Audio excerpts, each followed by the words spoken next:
Zooba here will be reading for J.B. Fan, The Great Race. And I will do my best, Professor Fate, if possible. I haven't seen the picture, but I saw some scenes with Jack Lemmon as Professor Fate. With the overture. For a starter, you're off on the zaniest race run by a horseless carriage. Except, of course, they didn't have starters then. They had cranks. Professor Fate is clearly one of them, with his twirly mustache and beady eyes. He, Jack Lemmon, me, is an inspired loony, a foul villain and viciously determined to beat the great Leslie Tony Curtis. His vehicle is equipped with more lethal gadgets than James Bond. Off the bed, get off the bed. Ever thought of, and with the help of Henry Mancini's sprightly opener, it's off and running. Romance and races are never far apart, at least in the movies.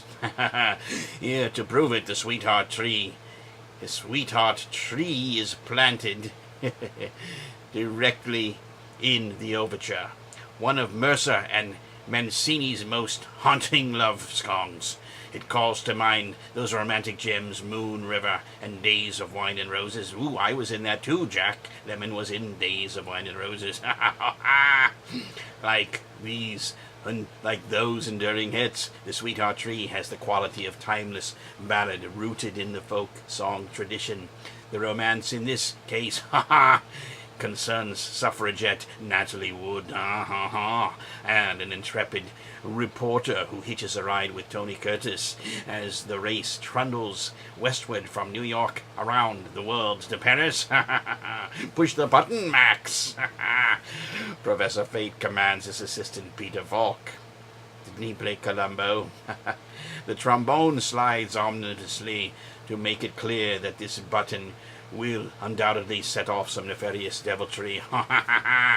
In arranging his film score for this recording, Mancini aimed at musical balance rather than plot sequence. As a result, events here are even more mixed up than in the movie. On track 3, for instance, was suddenly in Pottsdorf, the capital of Carpania, an imaginary kingdom where along the way a royal waltz, full of old world glitter and elegance, and when his royal highness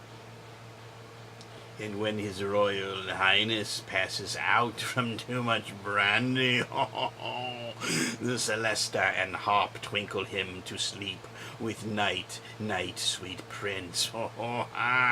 But this quiet interlude gives way to thereof a riotous flashback to the beginning of the race. The Sweetheart Tree this time features a pianola roll, crops up again on side 2, followed by the Great Race March, a blaring bag full of historical chestnuts, a sort of patriotic march to end all marches.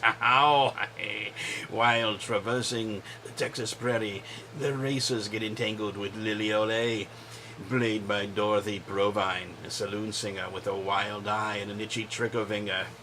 He shouldn't, hadn't, oughtn't swing on me. Skipping to Carpania again. We're treated to a coronation march, music to become a king by, and after an interlude with a polar bear on a fast-melting iceberg, cold finger, the wind-up is the sprightly pie-in-the-face polka that accompanies the inevitable pie-throwing scene in the movie. The score as a whole reveals yet another facet of Mancini's talent for spoof. While his soundtrack for The Pink Panther was a polished essay in sophisticated irony, he has created The Great Race as a slapstick memoir of an era when motor cars always backfired and all the bands went hoompa.